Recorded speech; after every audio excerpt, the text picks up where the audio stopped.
Well, I'm Steve Boxer, and I am currently a professor at Stanford in the chemistry department. I'm actually the chair of the chemistry department at the moment. I grew up in New Jersey. I went to high school at Westfield High in New Jersey. And let me see if that mattered. I guess that did matter a little bit because I took a chemistry course. It was taught by actually a woman who had spent a lot of her career at Merck, and it was sort of an advanced course, and it actually, I guess, had an impact on me. Perhaps more of an impact came from my father, who is actually a biochemist working at Merck, actually.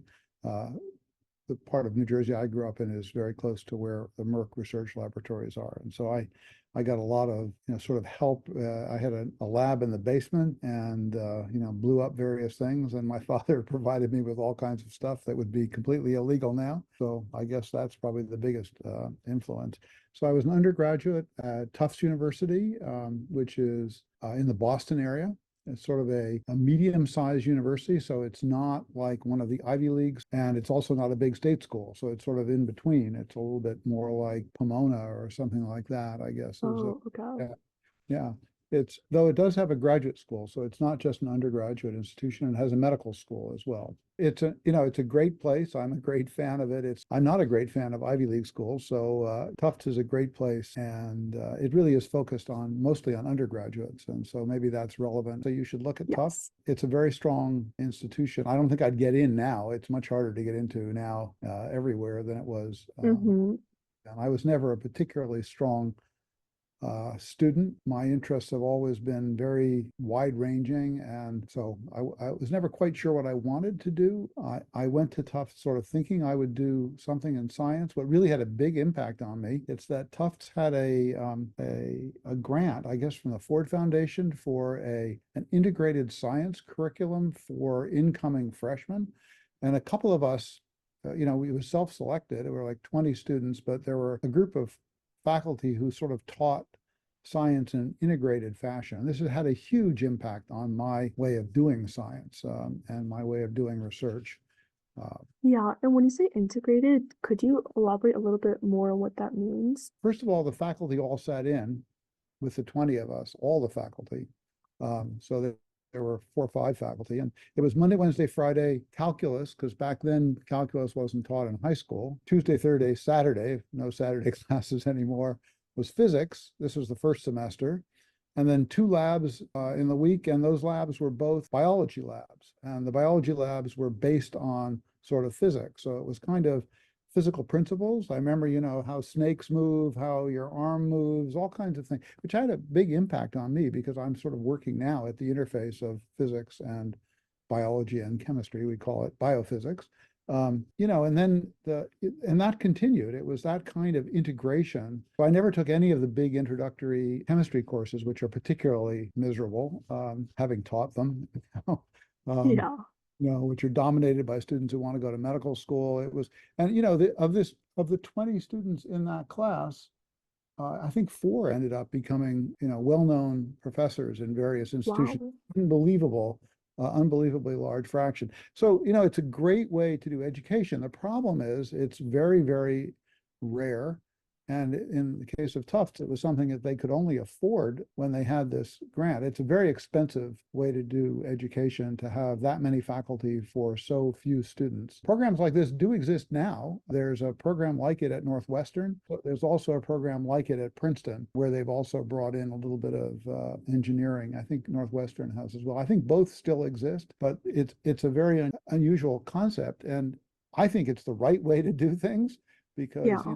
the sciences are not, I mean, everything is integrated with everything else. And so it Mm-hmm. makes a lot of sense to have that at the very beginning. So that had a big impact on me. I was more interested in the sort of the physics side of things and math. Tufts has a semester system, so I think I took math all 8 semesters that I was there. Oh, okay. And I became increasingly interested in theory. Did a sort of, I guess, in my junior and senior year, I did a sort of senior thesis in theoretical chemistry. And I thought that's what I was going to do. And that very much influenced what I was interested in for graduate school. And I went to the University of Chicago, which at the time was the best place in the country, along with Berkeley, perhaps, doing theoretical chemistry. Quickly learned that I was not a very good theorist compared to my classmates, many of whom have gone on to distinguished careers, various aspects of theoretical chemistry and theoretical biology, both, and theoretical physics. And then we had to take big exams at Chicago to be qualified for the PhD, which miraculously I passed. And then that same week, and this will not make much sense to the other students here, and it's certainly not an experience I hope most of you will have, I was drafted. So if you By the talk to military? yeah, it would probably be your grandparents are the ones you'd have to talk to who would be perhaps my age. Yeah, that was the time of the Vietnam War, and Oh, draft exemptions for graduate students were eliminated suddenly. And unfortunately, and they had a lottery, and I unfortunately was picked right up in the lottery. So the same week that I passed my qualifying exams and oral exams at the University of Chicago, I had to appear before my draft board, where I argued, as it turns out successfully, that I was a conscientious objector. So I refused to go into the military and instead did 2 years of what's called alternate service as a conscientious objector. This is a very unusual career. yeah, I can imagine. Though interestingly, I've met quite a few people who went on to be successful scientists who had a similar experience. Being a conscientious objector was a fairly rare thing. And basically, I had to make the same nonsense arguments to the draft board that I made to the University of Chicago professors to persuade them that I was okay. So sometimes you got to argue for yourself. So I worked for 2 years in a hospital running an amino acid analyzer. If you really want to understand sort of my background, which is a little unusual, suddenly I was sort of thrust into this lab as a technician running this thing where you analyze amino acids coming off a gigantic column and, miles and miles of tubing. And it wasn't the most exciting thing in the world, but I discovered I was pretty good at it. And so I became more and more interested in experiments. And I also found that I could do it in a couple of hours a day. And I didn't take 8 hours. And the guy I was working for, who was a cardiologist, by the way, Oh, okay. I'm looking at proteins that you probably don't know about yet, but you will know about in the not too distant future, which are the serum lipoproteins. These are proteins that are like HDL, LDL, and things like that. And, probably if you ask a parent or grandparent if they're taking statins, to control their Oh, yeah. yeah, well, it's related to lipid transport using those proteins. So I was involved in sequencing those proteins. Anyway, in my spare time, so to speak, I persuaded the guy I was working for to let me do my own work. So I started doing research kind of on my own. And I had an idea that I thought was a reasonable one and managed to persuade, various people to give me the chance to do it. And I filled notebooks with all kinds of interesting results, none of which were ever published. But in the course of that, I really changed direction. So I had those 2 years really a little bit like gap years, even though I was already a graduate student at that point. I was a graduate student on leave. Many students now, including one of our kids, took a gap year after undergraduate before going on to graduate school. It's actually turned out to be, at the time I thought it was the end of the world, but it was actually the best thing that ever happened to me. So I came back then to the University of Chicago. Actually, I was at the University of Chicago Hospital, so I just walked across the street and completely changed directions and started working with an experimental person who was very interested in physical organic chemistry. So the way you study molecules and reactions using physical methods. And so that fit with my sort of more theoretical background, but I became a pretty good experimentalist. And part of that work was done collaboratively with a group at the Argonne National Lab, which is, outside of Chicago. And there's often, special resources there, just like we have here at Stanford. We have the Stanford plaque, the big national accelerator lab. So that work, went well. The guy I worked with was a really interesting character, completely different from anything in my background, but I learned a lot. Then one day he said, well, I think you should get a job. And so I didn't do a postdoc. I went directly into a faculty position. So that's pretty rare now. Yeah. And it was, back then postdocs were very common for people going into academic careers, but they weren't mandatory and they were typically short. And now postdocs have become much, much longer and very involved, and the competition for jobs has just gotten to be very, very intense. So postdoc is more or less a requirement, unless you're working in some areas like, if you're a gifted mathematician or a theoretical physicist or something like that, where you're recognized at an early age. So I was pretty young, but remember, I'd done those 2 years as sort of a pre-doc. So that was my postdoc in a way. Yeah. And so then I came to Stanford, which is a nice place. I think you asked about sort of research and research directions. Yeah.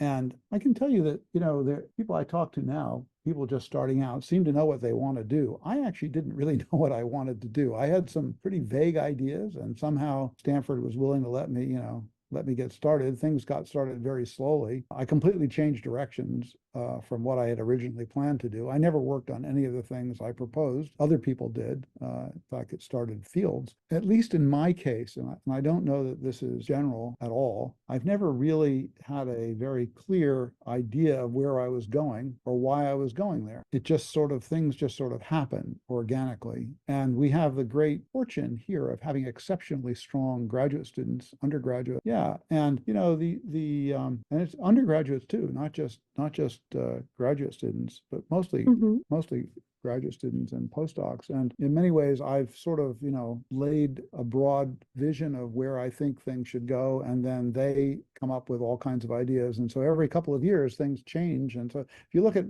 my website, you'll see that I work in lots of different topics. Yeah, I noticed that.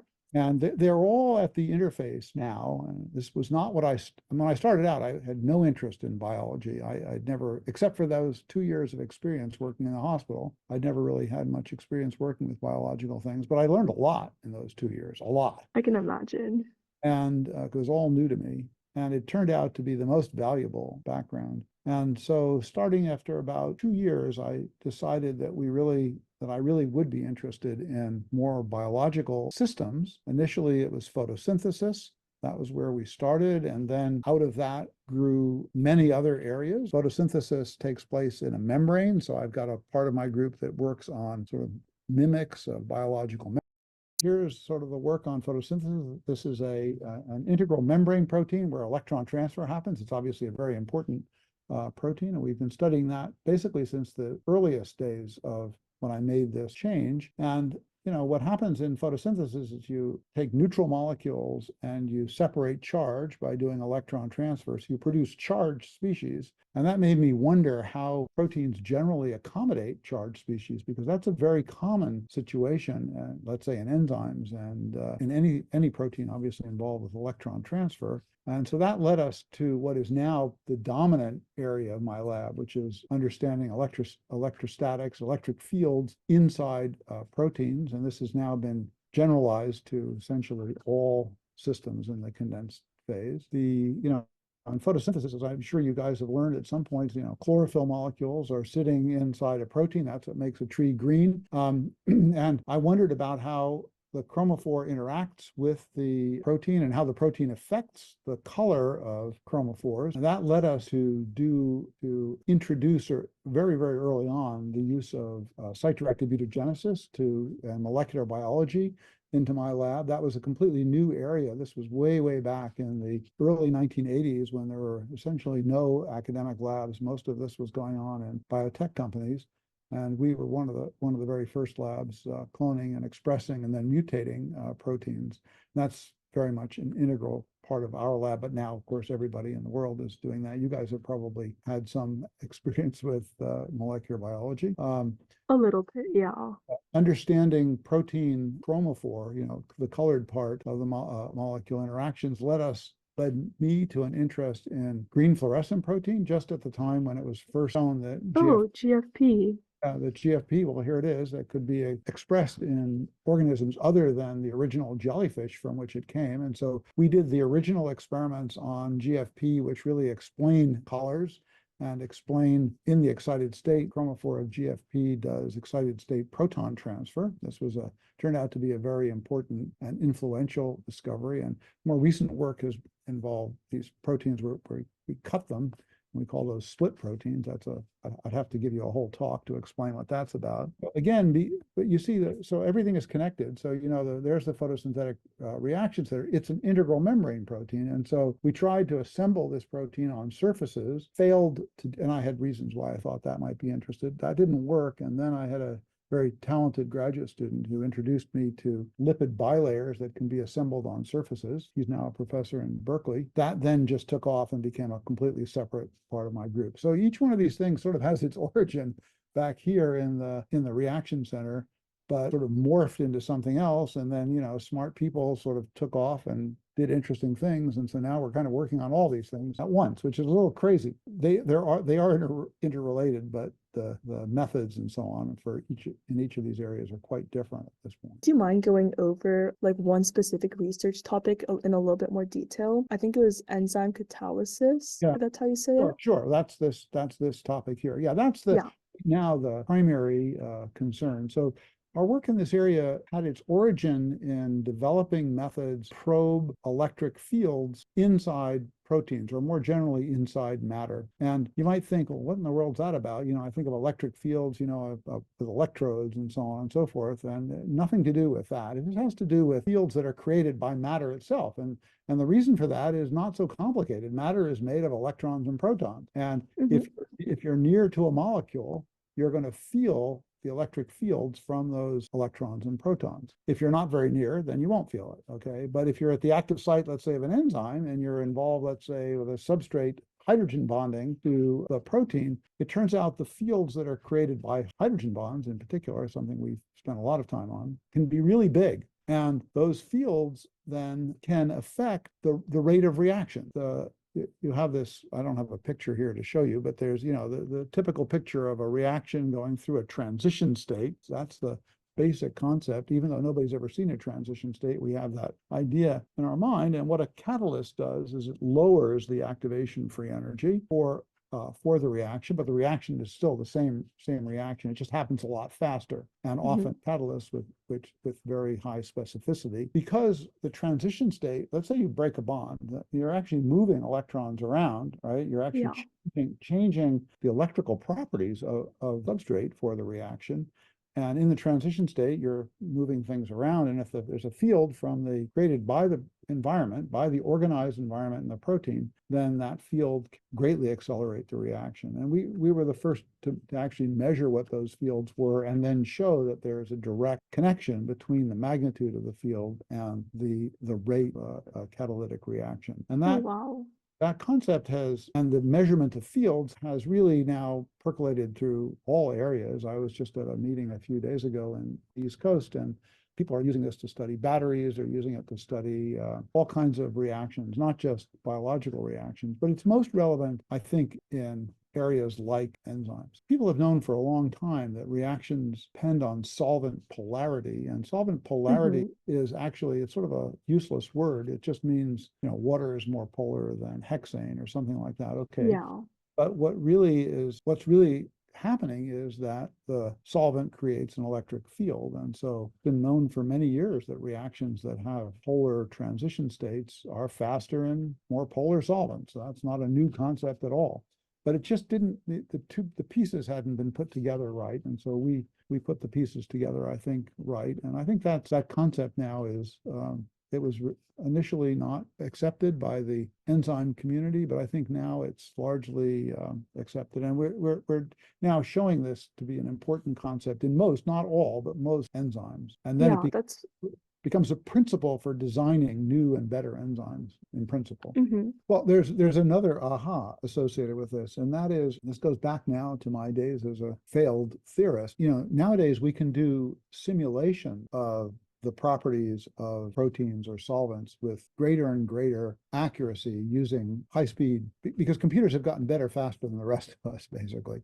And so computers are used a lot in not just making pictures like this just for graphics, but they're also used to compute dynamical properties of proteins and their electrostatics. In fact, the direct output from so-called molecular dynamics simulations is an electric field. It tells you what the forces are on the atoms, and if you have the partial charges, you have the field. That's what an electric field is. It's a physics concept. The problem with these simulations is that it's very hard to know whether they give you the right answer or not. And most observables are not as directly connected to what's calculated as what we are measuring with fields. So actually, these fields become an important benchmark for computational work. We just have a paper that just was accepted this morning, actually, which really Congratulations. very, very explicitly dealing with, what level of computation is needed to give meaningful results in terms of biological function or chemical function for that matter. I don't distinguish these things. They're all sort of the same. The good thing about proteins is, this may seem counterintuitive, but I've always thought that of proteins as being much simpler than other chemical systems because we know where every atom is. Basically, we have an X-ray structure. We know where every atom is. Things in a solvent are actually more complicated. Things are jumping around all over the place, and I like to look at what's going on in proteins as a way of looking at physical principles. And that's why we call it biophysics, because it really is the intersection between a physics approach to problems, and we call it biophysical chemistry because we're interested in the molecules, so it's chemical, but it's also biological stuff. The work on membranes is a little bit more technology focused, and but this work is what is the main activity in my lab right now, or one of Yeah, the main. that's incredible. And then could you I think we have 10 minutes left in the meeting, but could you Okay. touch base a little bit more on like how you think high schoolers can expand their research skills and how high schoolers can begin to find their passion in research? Yeah, well, that's a really great question. I wish I had a great answer. I can only speak to my own personal experience. When I was, I mentioned that chemistry teacher who was really exceptional. There's sort of an advanced class. AP type classes weren't that common back when I was in high school, but there were sort of AP classes. And I was an okay student, but not a great student. And I was given the opportunity to do sort of my own stuff, sort of little bits of research by teachers who I guess thought I was okay. Um, I didn't, it's very hard to look back and know how the world perceived you and why I got the opportunities I did. Um, I think anybody can get them. You just have to ask. And I'm constantly being asked by high schoolers to come and work in my lab here Yeah. at Stanford. I get, kids with long resumes, longer than mine. It's amazing how much stuff they've done. The problem is that, our labs are dangerous places. And so Stanford has made it very, very hard to bring high school students in on a sort of a long-term sustained basis. So they come in for sort of shadowing things, kind of short internships. But unfortunately, because of essentially legal issues, and I don't know how this is, whether this is true everywhere, but it's really changed in the last 5 years or so. There are issues with working with minors. There are issues with mostly with health and safety concerns. Yeah. My lab, don't have it here. We work a lot with viruses. We work a lot with lasers, electric fields, and it can be quite dangerous. Um, but that's part of doing science. And I, I mean, we don't have the capacity to have a huge number of high school Yeah. lab.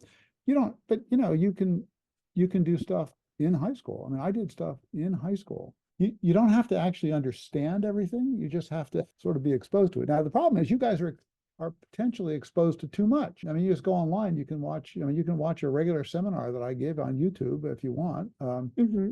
Want to see the nitty gritty of what we do, but you don't have the bandwidth for that. You need, Yeah. there's not enough time in life. You've got too many other things to do. So I don't know. My personal experience was probably the lab I had in the basement at home. The fact that my parents weren't worried that I was going to burn down the house, which is a miracle that I didn't.